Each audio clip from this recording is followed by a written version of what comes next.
एक देश जो कई 100 वर्षों तक गुलाम रहा, कई हजारों लाखों लोगों के बलिदान के बाद जिस देश को आजादी मिली, उस आजादी का अमृत महोत्सव मनाने का अवसर है। 75 साल पूरा हो रहा है। तो क्या ये उचित नहीं है कि हम इसको एक बड़ा उत्सव के रूप में मनाएं? पिछले 26 जनवरी से 15 अगस्त तक हम लोगों ने इस पूरे कालखंड को भारत का आजादी का अमृत महोत्सव के रूप में मनाने का निर्णय किया था और वो हो रहा है। केंद्र की सरकार ने तय किया, भारत के यशस्वी प्रधानमंत्री जी ने तय किया है कि हर घर तिरंगा फहराएंगे। हरिश्चंद्र के बाद अगर भारत की राजनीति में किसी आदमी को ईमानदार कहा जाता है, ममता बनर्जी। जॉर्ज फर्नांडिस पर एक झूठा आरोप लगा भ्रष्टाचार का, तो ममता बनर्जी सरकार से कूद के भाग गई थी बंगाल में, क्योंकि ये बहुत ईमानदार है, इनको भ्रष्टाचार एकदम पसंद नहीं है। नमस्कार दादा, मैं सुरेश शर्मा, आप देख रहे हैं इंडिया न्यूज़ चैनल। आज मैं नॉर्थ हावड़ा में हूँ और मैं एक ऐसे मुद्दे पर बात करने चल रहा हूँ जिसके मुद्दे पर पूरे बंगाल क्या पूरे भारत में चर्चा चल रही है। जिस पश्चिम बंगाल में ममता बनर्जी कहते हैं माँ माटी मानुष की सरकार है, अब 3 दिन से जो माहौल चल रहा है, आज उनसे मुद्दे पर बात करता हूं उमेश जी से कि क्या कहना चाहेंगे, कैसी सरकार चल रही है और ममता बनर्जी का पार्थो जी से, अब पार्थो जी का पिता से ये रिश्ता क्या कहलाता है, इस टॉपिक पर बात करते हैं। नमस्कार सर। नमस्ते। तो ये इन रिश्तों पर क्या बोलना चाहेंगे सर? देखिए, भ्रष्टाचार और ममता बनर्जी का बहुत पुराना रिश्ता है। इसमें बीच बीच में कैरेक्टर बदलते रहते हैं। ममता बनर्जी की जब 2011 में पहली बार सरकार बनी थी तो पश्चिम बंगाल के लोगों को बड़ी उम्मीद थी और लोग ये इस उम्मीद से पश्चिम बंगाल में सत्ता बदले थे कि पश्चिम बंगाल में सीपीएम जैसे कुशासन से मुक्ति मिलेगा और ममता बनर्जी एक ईमानदार, लड़ाकू, अग्नि कन्या और पता नहीं क्या क्या बोला जाता था। जब ममता बनर्जी जी मुख्यमंत्री बनी तो बंगाल के सड़कों पर बड़े बड़े होर्डिंग लगने लगे। उनकी फोटो के नीचे लिखा जाता था सत्तार प्रतीक। माने हरिश्चंद्र के बाद अगर भारत की राजनीति में किसी आदमी को ईमानदार कहा जाता है, ममता बनर्जी। जॉर्ज फर्नांडिस पर एक झूठा आरोप लगा भ्रष्टाचार का, तो ममता बनर्जी सरकार से कूद के भाग गई थी बंगाल में, क्योंकि ये बहुत ईमानदार है, इनको भ्रष्टाचार एकदम पसंद नहीं है। लेकिन उसी ममता बनर्जी की सरकार ने सत्ता में आने के कुछ ही साल के अंदर माँ माटी मानुष का नारा दिया और बंगाल में एक ऐसे विषय पर भ्रष्टाचार हुआ जिसके बारे में सोचने पर भी लोगों के आंख से आंसू आ जाता है। बंगाल के कमजोर, गरीब, छोटे छोटे पूंजी वाले लोगों का पैसा शारदा चीट फंड कंपनी ने लूटा। शारदा, रोज वैली टाइप के कई ऐसे एजेंसियां थी जिन पर ममता बनर्जी जाती थी, इनके कार्यक्रमों में उसका उद्घाटन करती थी, इनके पार्टी के मंत्री उसके कर्ता धर्ता थे।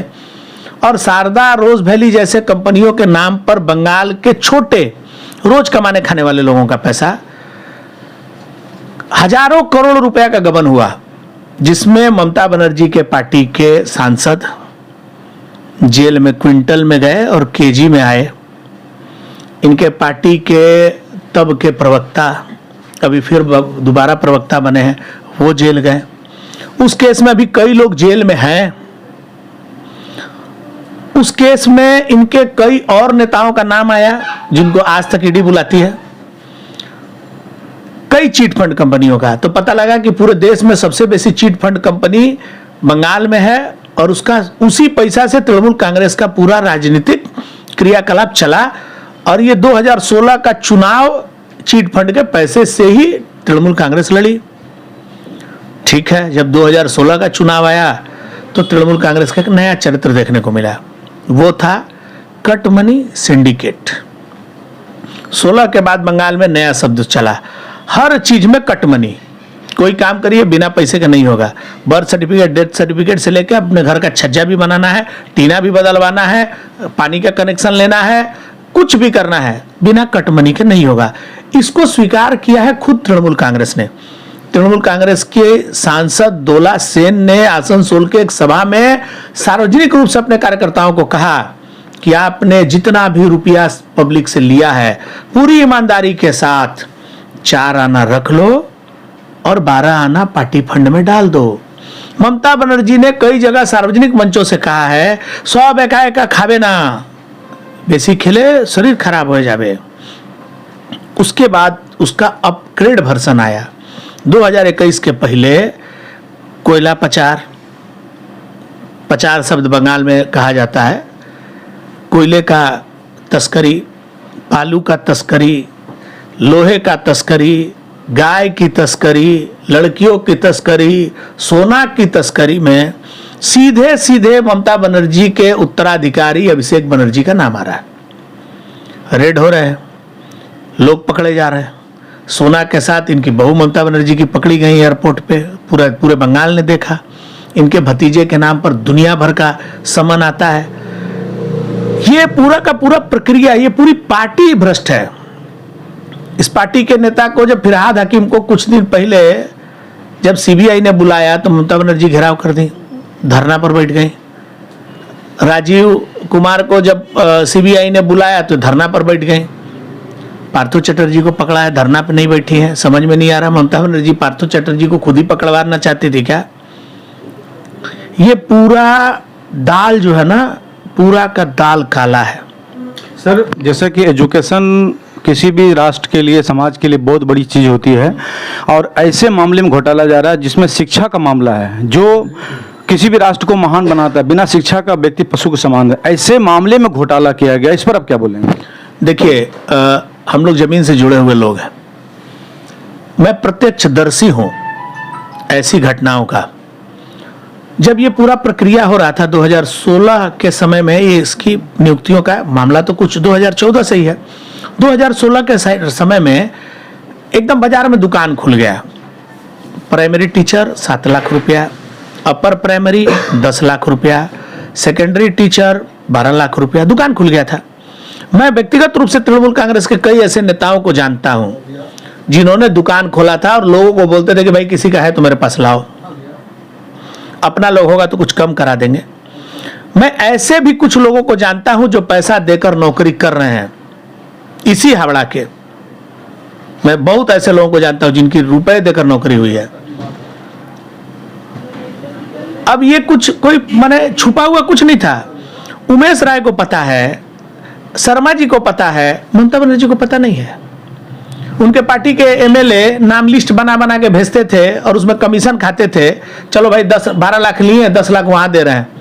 पूरा का पूरा पार्टी इन्वॉल्व है इस पूरे प्रक्रिया में। लेकिन पार्थो जी बोले हैं ईडी के सामने कि मैंने दीदी को 4 बार फोन किया है, लेकिन फोन रिसीव मेरा नहीं किए हैं।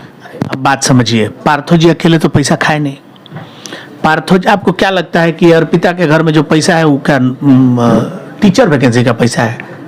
टीचर वैकेंसी का पैसा 2016 का पैसा आज तक रखा हुआ है। अभी वो तो नया नया, वो तो वाणिज्य मंत्री है। वो तो पहले टीचर वाला पैसा तो थोड़ा थोड़ा आया। एक टीचर का वैकेंसी में मान लीजिए 10 लाख रुपया लिया, तो उसमें से जो लिया वो कुछ पाया, कुछ इनको दिया, कुछ काली घाट भेजा, कुछ हरीश चटर्जी भेजा, पैसा बटा। उसमें पार्थो को कुछ मिला होगा, कुछ गर्लफ्रेंड के हार।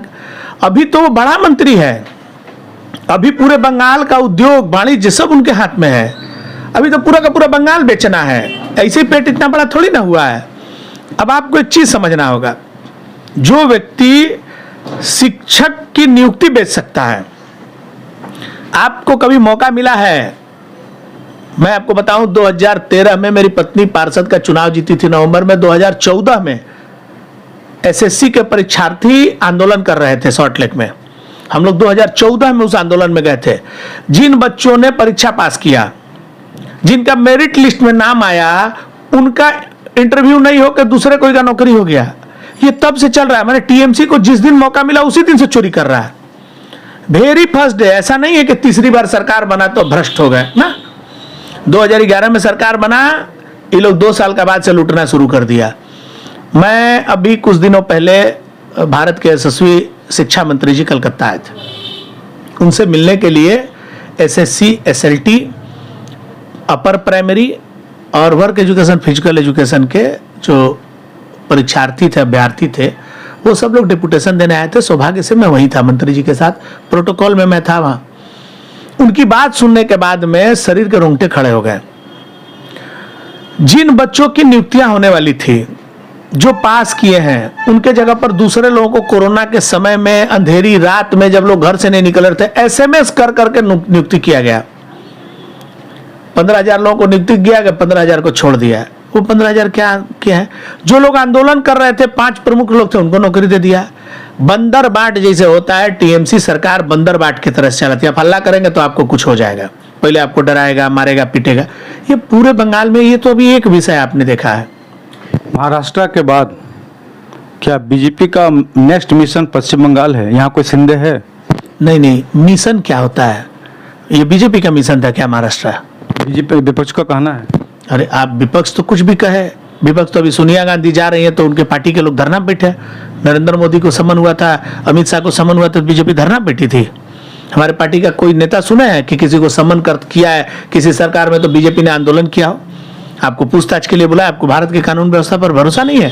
सोनिया गांधी जी को बुलाया है ईडी, अपना वहां जाए, अपनी बात कहें। धरना देकर के आप उसको प्रभावित करना चाहते हैं। मैं आपको बताता हूं, महाराष्ट्र में शिवसेना के लोगों ने शिवसेना के खिलाफ बगावत किया। हम चूंकि वहां विपक्षी राजनीति करते हैं तो हमेशा हमारा नजर उन हर विषयों पर रहता है जिन विषयों से हमारे दल को लाभ मिले। उद्धव ठाकरे जी अपने पार्टी के ट्रैक से उतर गए थे, उनके पार्टी के लोगों ने उनको ट्रैक पर लाने का काम किया। उस पार्टी का नींव जिस विषयों पर रखा गया था वो उस नींव को भूल गए। उनकी पार्टी के नेताओं ने उनको उनका औकात बताया, उनकी पार्टी में बगावत हुई।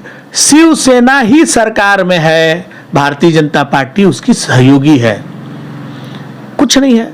पश्चिम बंगाल में भी मान लीजिए कि अभिषेक बनर्जी के क्रियाकलाप से उन्होंने जिस तरीके से बंगाल को लूटा है, उनकी जो तानाशाही चल रही है, तृणमूल के वरिष्ठ नेताओं का तृणमूल कांग्रेस में मान सम्मान नहीं है। ऐसे में अगर तृणमूल के लोग तृणमूल के खिलाफ बगावत करते हैं तो भारतीय जनता निश्चित तौर पर उसमें इंटरेस्ट लेगी। लेकिन हमारा कभी भी एजेंडा कहीं पर भी अगणतांत्रिक तरीके से सत्ता हासिल करने का नहीं है। हम तृणमूल कांग्रेस के खिलाफ जनता की अदालत में जाएंगे, चुनाव लड़ेंगे, चुनाव जीतेंगे और सरकार बनाएंगे। और पश्चिम बंगाल में जो राजनीतिक घटनाक्रम चल रहा है, तो आपको लगता है ये घटनाक्रम, ये पॉलिटिक जो राजनीतिक ऊंट किस करोड़ बैठेगा? देखिए, पश्चिम बंगाल आज के डेट में भारत का एक ऐसा प्रदेश है जिस प्रदेश में सिर्फ बतौलाबाजी है, सिर्फ मुंह से बोलना, कुछ नहीं है। अभी मुख्यमंत्री 2 दिन पहले बोली, मैं सारे प्रकल्प, जितना प्रकल्प है, मैं कोई केंद्र से कुछ नहीं लूंगी, मैं अपना प्रकल्प चलाऊंगी, अपना रोड बनाऊंगी, अपना विद्यालय बनाऊंगी। और आज हम लोग क्या देख रहे हैं, गांव में जो सड़क बना है वहां पर जाके पत्थर लग रहा है। प्रधानमंत्री ग्रामीण सड़क योजना बनाइए ना अपना रोड। वही है, तो कहावत है हिंदी का कि घर में नहीं दाने, अम्मा चली भुनाने। इनके पास तो कुछ है नहीं, ना ये डीए बढ़ा रही हैं, ना लोगों को समय से महीना दे पा रही हैं। हाहाकार मचा है चारों तरफ। मनरेगा का पैसा रुक गया, जिसे लग रहा है इनके छाती पर सांप लौट रहा है। अरे आपने भ्रष्टाचार किया है, आप हिसाब नहीं दिए केंद्र सरकार की योजना का। सरकार दे रही है योजना चलाने को कुछ और, आप चला रहे हैं कहीं और। तो निश्चित तौर पर केंद्र की सरकार वहाँ खैरात बांटने के लिए नहीं बैठी है कि आपको रुपया दें हम और आप ले जाकर रुपया बांटिए और मेला करिए। उसके लिए तो पैसा नहीं है, पैसा विकास कार्यों के लिए है। तो निश्चित तौर पर केंद्र की सरकार बंगाल में डेवलपमेंट को लेकर सीरियस है और बंगाल के लोगों का अधिकार हनन जो हो रहा है उस पर भी केंद्र की सरकार चिंतित है। हम लोग निश्चित तौर पर अभी जनता की अदालत में आंदोलन कर रहे हैं, लड़ेंगे, लोगों के बीच जाएंगे। आने वाले 2024 में केंद्र में फिर से मोदी जी की सरकार बनाने के लिए बंगाल की जनता आशीर्वाद करेगी और उसी आशीर्वाद के बल पर हम पश्चिम बंगाल में भी भारतीय जनता पार्टी की सरकार बनाएंगे। सर, एक राजनीतिक मुद्दा से हट के एक और राजनीतिक चला जा रहा है कि मोदी जी ने 75वां अमृत महोत्सव मना रहे हैं आज़ादी का। उन्होंने कहा कि हर घर तिरंगा, इस पर भी कांग्रेस का मोदी पर विरोध कर रहे हैं। देखिए, मैं आपको एक बात बताऊं, ये कांग्रेस जो है ना, इस नामी से हमको एलर्जी है। व्यक्तिगत रूप से मैं बता रहा हूं, जब देश आज़ाद हुआ था तो उस आज़ादी की लड़ाई में जितने लोग शामिल हुए थे सब तिरंगा झंडा लेकर आंदोलन किए थे। सारे लोग, चाहे वो नरम दल के हों, गरम दल के हों, वामपंथी हो, संघ के लोग हों, सबने देश की आज़ादी की लड़ाई में अपना योगदान दिया था। सबका अलग अलग तरीका था, लेकिन सब उसी तिरंगा झंडा को और वंदे मातरम के नारे पर लोगों ने लड़ाई लड़ी थी। जब देश स्वतंत्र हुआ तो कांग्रेस ने उस तिरंगा झंडे को अपना राजनीतिक दल का झंडा बना दिया। देश में कई दशकों तक तो लोग यही समझते रह गए कि ये देश को आजाद कराने वाली पार्टी है, यही है देश का असली पार्टी, बाकी तो कोई पार्टी नहीं था। कुछ दशक तक तो ये तिरंगा झंडा का इस्तेमाल करके सत्ता में रहे। उसके बाद वामपंथी आए, मजदूर, कमजोर, किसानों की बात करने लगे, नक्सल आंदोलन हुआ। उसके बाद धीरे धीरे कांग्रेस का ग्राफ टूटा, उनका जो साम्राज्यवाद था वो टूटा। फिर उसके बाद में 1980 में भारतीय जनता पार्टी का गठन हुआ और फिर हम राष्ट्रवाद की विचारधारा को लेकर जनता के दरबार में गए और देखते देखते 1980 से लेकर आज 2014 में भारतीय जनता पार्टी की पूर्ण बहुमत की सरकार बनी और 2019 में सरकार बनी और वो क्रम निरंतर जारी है। ये तिरंगा झंडे का असली इस्तेमाल देश की जनता को भ्रमित करने के लिए कांग्रेस ने किया। आज भारतीय जनता पार्टी देश में राष्ट्रवाद को उभारना चाहती है, देश के हर नौजवान के मन में राष्ट्रवाद भरना चाहती है, हर व्यक्ति को भारत के स्वतंत्रता संग्राम के बारे में सटीक जानकारी हो, उसके लिए सरकार प्रयास कर रही है। अब आप बताइए, एक देश जो कई 100 वर्षों तक गुलाम रहा, कई हजारों लाखों लोगों के बलिदान के बाद जिस देश को आजादी मिली, उस आजादी का अमृत महोत्सव मनाने का अवसर है, 75 साल पूरा हो रहा है। तो क्या ये उचित नहीं है कि हम इसको एक बड़ा उत्सव के रूप में मनाएं? पिछले 26 जनवरी से 15 अगस्त तक हम लोगों ने इस पूरे कालखंड को भारत का आजादी का अमृत महोत्सव के रूप में मनाने का निर्णय किया था और वो हो रहा है। केंद्र की सरकार ने तय किया, भारत के यशस्वी प्रधानमंत्री जी ने तय किया है कि हर घर तिरंगा फहराएंगे। अब जब आप तिरंगा फहराएंगे, समाज में बहुत तरह के लोग रहते हैं। बहुत लोगों को तो यही पता कि 15 अगस्त 26 जनवरी को क्या किया जाता है, छुट्टी मनाया जाता है। आज छुट्टी है, तिरंगा झंडा अपना टीवी में बैठ के देखो, क्या है नहीं है नहीं पता, वो अपनी दुनिया में है। ऐसे बच्चों को राष्ट्रवाद की जानकारी, कैसे स्वतंत्रता मिली, उसके लिए कौन सा संग्राम हुआ, ये राष्ट्रवाद को घर घर तक उसका अलग जगाने के लिए ये एक प्रयास है और हम लोग इसमें बढ़ चढ़कर हिस्सा लेंगे। कांग्रेस क्या कहती है उससे देश की जनता को कोई अब लेना देना नहीं है। कांग्रेस का मुखौटा उतर गया है। यही कांग्रेस है जो चीन के साथ समझौता करके भारत में राजनीति करना चाहती है। यही कांग्रेस है जिनके पार्टी के नेताओं का पैसा स्विस बैंक में, ये वही कांग्रेस है जिसकी दलाली का पैसा इटली तक जाता है। एक भारतीय जनता पार्टी के नेता का नाम बता दीजिए ना, एक बता दीजिए। भ्रष्टाचार, नरेंद्र मोदी जी प्रधानमंत्री बने, उनके सरकार के एक मंत्री का नाम बताइए जो भ्रष्टाचार में लिप्त हो। 25 साल, अभी अमृत महोत्सव के बाद आने वाले 25 वर्षों के बाद मैं आपको भरोसा दिलाता हूं, जिस पथ पर भारत चल रहा है, भारत दुनिया का सबसे शक्तिशाली देश होगा, पूरी दुनिया का नेतृत्व करेगा, ऋषि अरविंद का सपना साकार होगा, भारत विश्व गुरु बन के पूरी दुनिया का नेतृत्व करेगा। और एक मुद्दा और है सर कि पटना में कुछ दिन पहले PFI का कुछ एजेंट मिले थे, उसका एजेंडा है कि 2047 तक भारत को इस्लाम राष्ट्र बनाना। होना ही चाहिए। आप भी कोई सपना देख लीजिए, आप भी कुछ बनाना चाहते हैं। नक्सली लोग कुछ बना रहे थे, कोई गोरखालैंड बनाता है, कोई कुछ बनाता है। सपना देखना कहाँ मना है? सपना देखिए, सपना देखने में क्या है। लेकिन नरेंद्र मोदी के रहते भारत में इस तरह का सपना देखना मना है। चलिए, और घर घर तिरंगा के ऊपर अपने स्थानीय लोगों को, हावड़ा के लोगों को क्या बोलना चाहेंगे आप? अभी मैं इस विषय पर अपने कई मित्रों से चर्चा करूंगा और मैं सार्वजनिक रूप से तिरंगा झंडा वितरण करने का कार्यक्रम 15 अगस्त के ठीक पहले एक सार्वजनिक जगह से करूंगा और उसके बाद एक नंबर भी दूंगा, जिस नंबर पर संपर्क करके जिनको भी इच्छा है अपने घर पर तिरंगा फहराने का और उनके पास उपाय नहीं है, वो मेरे कार्यालय से तिरंगा उनके लिए उपलब्ध होगा। उसके लिए चाहे जितना भी तिरंगा झंडा मंगाना पड़े, हम उसकी व्यवस्था करेंगे और हमारे इलाके में मोदी जी का जो सपने का आज़ादी का अमृत महोत्सव है वो मनाने का प्रयास करेंगे। चलिए, बहुत बहुत धन्यवाद सर। इंडिया आई न्यूज़ में आप सभी का स्वागत है। आज मैं आपको बताना चाहूँगी, कोलकाता मैरिज हॉल कम कीमत में अच्छी फैसिलिटीज़ प्रोवाइड करती है। एंगेजमेंट, शादी ब्याह व दीगर मामलों के लिए कोलकाता मैरिज हॉल बुक करें।